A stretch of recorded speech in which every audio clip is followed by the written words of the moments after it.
খালি সরকারের কাছে একটাই চাওয়া, যাতে আমাদের বাবাদের এই খুনের বিচার করে। এটা ছাড়া আমার আর কোনো কিছু চাওয়ার নেই। এবং এই যে যখন আপনার বুদ্ধি হয়েছে তখন থেকে আপনি জানতে পেরেছেন যে বাবা নেই, বাবা হয়েছিল, সেই তখনই হচ্ছে আমার এই যে এই হাতে আমার এই ছবিটা এসে পড়ে। আমি অনেক ছোট থেকে এই ছবিটা নিয়ে দাঁড়াই। আমি এই ছবিটা নিয়ে বড় হয়েছি। রাস্তায় রাস্তায় এমন কোনো দরজা নাই যেটাই আমরা চাই না বাবাকে খুঁজতে। আয়না ঘর যে কত ওটা একটা বলতে গেলে একটা কবরের স্থান। ওইখানে মানে মানুষ বেঁচে থাকা অনেক কঠিন, বাঁচাই সম্ভব না এরকম একটা জায়গা। ওইখানে একটা দেয়ালের ভিতরে আমার নাম লেখা ছিল দিদি।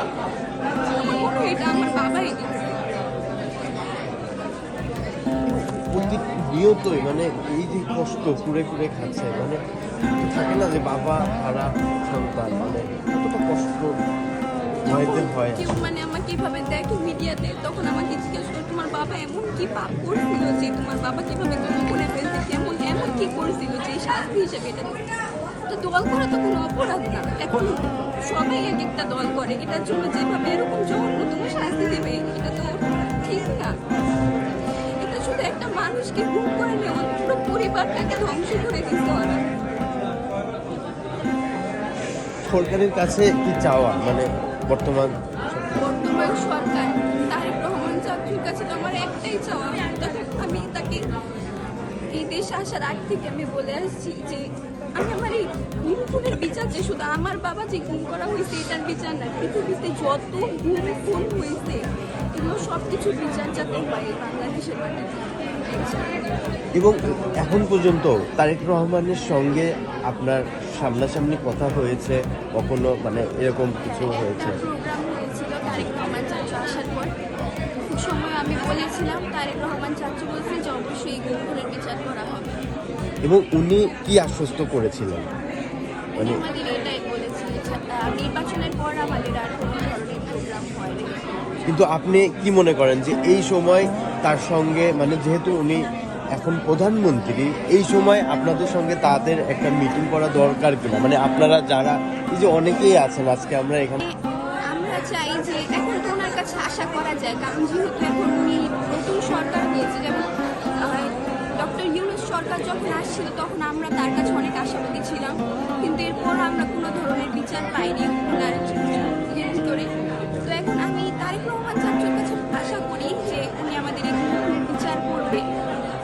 আমাদের পুনর্বাসন দরকার নেই, আমরা আমাদের বাবাদের এই খুনের বিচার চাই। আমরা টাকা এগুলোকে কি করবো যদি আমরা আমাদের যে বাবার যে আদর এটাই আমরা না পাই। এবং আরও আপনাদের এটা পরিচালনা করছেন কে? মানে অবশ্যই একজন বাবা তো লাগে বা ভাই থাকে, কিন্তু আপনাদের সংসার আসলে পরিচালনা কে করছেন?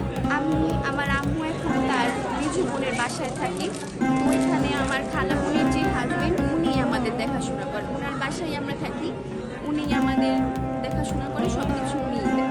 মানে আপনাদের কোনো বিজনেস বা কোনো ইনকামের কোনো সোর্স? না, আমার বাবার কোনো ধরনের ছিল না। উনি ইসলামপুরের কাপড়ের ব্যবসা করতো, তাও বন্ধুর সাথে দুজন মিলে। তো গুম হওয়ার পরে ওখান থেকে আর কোনো ধরনের আমাদের সাথে যোগাযোগ করে নেই। তো এটা আমাদের সাথে মানে আপনি একটু বড় হয়েছেন, এখন বুঝতে শিখেছেন, কি মনে হচ্ছে যে মানে সংসার চালাতে একটু হিমশিম খেতেই হয় মানে এখন পর্যন্ত? এটা নিয়ে কি বলবো বলেন? মানে বাবা নেই, মানে আপনাদের সংসার চালাতে তো মানে মানে মানুষের মতো মানুষ করে এখন অনেক কষ্ট। মানে একটা আমার আম্মুর কাছে আমার মনে হয় আমার আম্মু আমাদের অনেক কষ্ট করে পড়ালেখা করে। বাবা ছাড়া এত সহজ না একটা সংসার চালানো। আমার আম্মু আমাদের অনেক কষ্ট করে মানুষের মতো মানুষ করতেছে। মানে এই সময়টায় অবশ্যই সরকারের কাছে তো একটা চাওয়া তো থাকে যে অন্তত আপনার বাবা তো আমাদের যাতে পড়ালেখা করার মতোই করে দেয়, আমরা যাতে পড়ালেখা করে মানুষের মতো মানুষ হতে পারি, এরকম একটা কিছু চাই আমরা, যাতে আমাদের আর তারপরে সময় আমাদের পরে আর বলতে না। রহমান চাচ্ছি অন্তর্বর্তীকালীন সরকার, তার কাছে আমার একটাই চাওয়া যাতে আমার বাবাকে তারা বাবা কোথায় আছে এটা আমাদের বলে। আর যদি সে নাও থেকে থাকে তাহলে কিভাবে কি হয়েছিল, কেন মারছিল, কে মারছিল, সেগুলো আমাকে পুরোপুরিভাবে জানায়। আমি এখনো বিশ্বাস করি না যে আমার বাবা নেই, আমি এখনো বিশ্বাস করি আমার বাবা আছে। কেন এটা বিশ্বাস করবো যে আমার মানে তারেক রহমান চাচার কাছে একটাই চাওয়া যাতে এই গুম খুনের নির্যাতনের এগুলো বিচার করে, এটা ছাড়া মানে কিছু না। ধন্যবাদ।